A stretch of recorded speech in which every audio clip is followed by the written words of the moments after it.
என்னங்க திமுக ஆஃபீஸ்க்கு போற போக பார்த்தா அவங்க நிலைமை எப்படி ஆயிடும் போலியே. ஸோ டிவி கேம்ஸ் வந்து எங்களுக்கு எல்லாமே நல்லா தான் நடக்குது. ஒரு கட்சி ரீதியாக பார்த்தா எங்களுக்கு நல்லா தான் நடக்குது. நம்ம தலைவர் சொல்ற மாதிரி கான்ஃபிடென்ட்டாக இருங்க, நல்லதே நடக்கும், வெற்றி நிச்சயம், அதே தான். பட் இப்போ அது திமுக ஆஃபீஸ் பார்த்தீங்கன்னா போய் லிட்டரலி ஒருத்தர் கலை விழுந்துட்டு இருக்காங்க. ஐயா சாமி நம்புங்க, பிஜேபி பி டீம் தான் டிவி. ஐயா சாமி நம்புங்க, அமித்ஷாவோட கைக்குடி தான் வந்து விஜய். ஐயா சாமி நம்புங்க, மிஷினரி அமைச்ச ஆளு தான் விஜய். இன்னும் சில பேர் போய் கிறிஸ்டின் தீவிரவாதிகளின் ஆதரவாளன் தான் விஜய். விஜய் விஜய் விஜய் விஜய்னு நீங்க சொல்றதுக்கு மக்கள் மனசுல ஆழமா இறங்கி போய் அவங்க தூக்கத்துல கூட விஜய்னு ஞாபகம் வந்து ஓட்டு போடுற அன்னைக்கு போய் மிஷின்ல போய் நீ விஜய் விஜய்னு சொன்னோன்னா அவங்களுக்கு டிவிக்கே பார்த்தோன்னே விஜய் முகம் தான் அவங்களுக்கு பிராண்டா ஞாபகம் வரப்போகுது.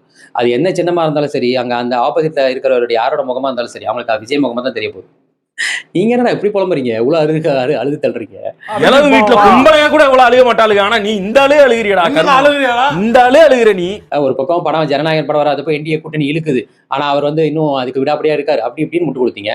விசில் சின்னம் எல்லாத்துக்கும் ஒரே சின்னமா கொடுத்த உடனே பாத்தீங்களா, நாங்க சொன்னல ஒரு டெல்லிக்கு போனதே எதுக்கு தான், சிபிஐ எல்லாம் ஒரே போய் அதெல்லாம் வேஸ்ட், ஒரு பிஜேபி பி டீம்னு ஒருத்தன் கால விழாத குறையா உட்காந்து கதறிட்டு கிடக்கீங்க. இது பண்ணா பிஜேபி பி டீம், இது பண்ணா பிஜேபி பி டீம், இது பண்ணலன்னா பிஜேபி டீம். நீங்க சொன்ன மாதிரி அவர் இல்லை. இது என்டிஏக்கு கூட்டணிக்கு இழுக்கணும்னு சொல்லி ஜனநாயக படத்தை தடுத்து நிறுத்தி கிட்டத்தட்ட இவ்வளவு தூரத்துக்கு ஒரு சிபிஎஃப்சி வந்து ஒரு இதுக்கு வந்து சொலிட்டர் ஜெனரல் வந்து வாதாடுற அளவுக்கு அவங்க இவ்வளவு இன்ஃபுளுன்ஸை யூஸ் பண்றாங்க. பட் ஸ்டில் அதுக்கான ஒரு முடிவு கிடைக்காம லிட்ரலி படம் தள்ளி போயிட்டு இருக்கு. அவரோட கடைசி படம் லிட்ரலி தள்ளி போயிட்டு இருக்கு. ஆனா நீங்க அவருக்கு எதிராக ஒரு படத்தை கொண்டு வந்து அதுவும் எங்களுக்கும் வந்து பாருங்க சென்சார் கொடுக்க மாட்டாங்க, நாடகத்தை நடத்தி படம் கரெக்டாக சொன்ன தேதிக்கு நீங்க ஏன் 10ஆம் தேதி அறிவிச்சுக்கிட்டது எனக்கு இப்போ டவுட் வருது. 9ஆம் தேதி படம் கன்ஃபார்மா வராதுன்றனால தான் நீங்க புஷ் பண்ணி 10ஆம் தேதி கொண்டு போனீங்களன்றதுக்கு. ஆனா ஆதாரமா பக்காவா பிளான் பண்ணி நீங்க அதை பண்ணீங்க, உங்களுக்கு வந்துருச்சு.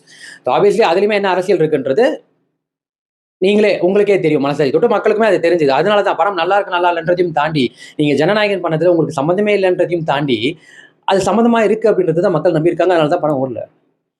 படம் ஓடாத படத்துக்கு சக்சஸ் பண்ணி நடத்துறீங்க. அன்னைக்கு சாயந்தரம் வந்து அந்த அம்மா புலம்புது, அதுக்கு முதல் நாள் வந்துட்டு கிரியேட்டிவ் ப்ரொடியூசர் அவர் போய் புலம்புறாரு, பேக் ஃபயர் ஆச்சுல, அதோட நிப்பாட்டிருக்கலாம்ல. அடுத்து ட்ரிபிள் டி வந்துட்டு எங்க அண்ணன் ஜீவா வந்துட்டு அவர் அண்ணன் விஜய் பாராட்டினா உடனே வந்துட்டு அவரும் வந்து ஒரு விஜய் கைக்கூலி, அவர் வந்து ஏன் அந்த டைலாக் சொன்னாரு சொல்லி அதாவது மக்கள் மறக்கணும்னு நினைக்கிற ஒரு துயர சம்பவத்தை மறுபடியும் ஞாபகப்படுத்தி அதை வச்சு கேவலமா அரசியல் பண்ற பச்சை பசங்க நீங்க தான். நீங்க வந்து பச்சோந்தித்தனமா இருந்துட்டு ஜீவாவை வந்து கழுவி ஊத்துறீங்க. ஆனா உங்க நிலைமை ரொம்ப பாவண்டா. சீரியஸா தேர்தல் முடிஞ்சு ரிசல்ட் வர வரைக்கும் இன்னும் என்னென்ன கர்மாந்திரத்தை எல்லாம் நீங்க ஃபேஸ் பண்ணணும்னு எவ்வளவு பேருக்கு நீங்க வந்து குளிக்க விடணும்னு தெரியல. எங்களுக்கு அந்த பிரச்சனை இல்லை. யார் வந்தாலும் போனாலும் எங்களுக்கு எப்பவுமே எங்கள் அண்ணன் விஜய் தான். அவர் ஒருத்தர் தனியாக இருந்தாலும் தேர்தலை சந்திச்சாலும் வெற்றி அடைஞ்சாலும் நாங்கள் கொண்டாட தான் போகிறோம். தோல்வி அடைஞ்சாலும் பாடம் கற்றுட்டு அடுத்த வாட்டி எப்படி வரணுன்றது அவர் கூட நிற்க தான் போகிறோம். உங்களவுக்கு எங்களுக்கு என்றைக்குமே எங்கள் நிலம வராதா. ஸோ நாங்கள் happy, I will be always happy. So உங்களை தொடர்ந்து இந்த மாதிரி சினிமா சம்பந்தப்பட்ட விஷயங்களோ அரசியல் சம்பந்தப்பட்ட விஷயங்களோ தெரிஞ்சுக்கணும்னு நினச்சிங்கன்னா நம்ம சேனலை ஃபாலோ பண்ணிக்கோங்க. விஜய் கிராதகன்.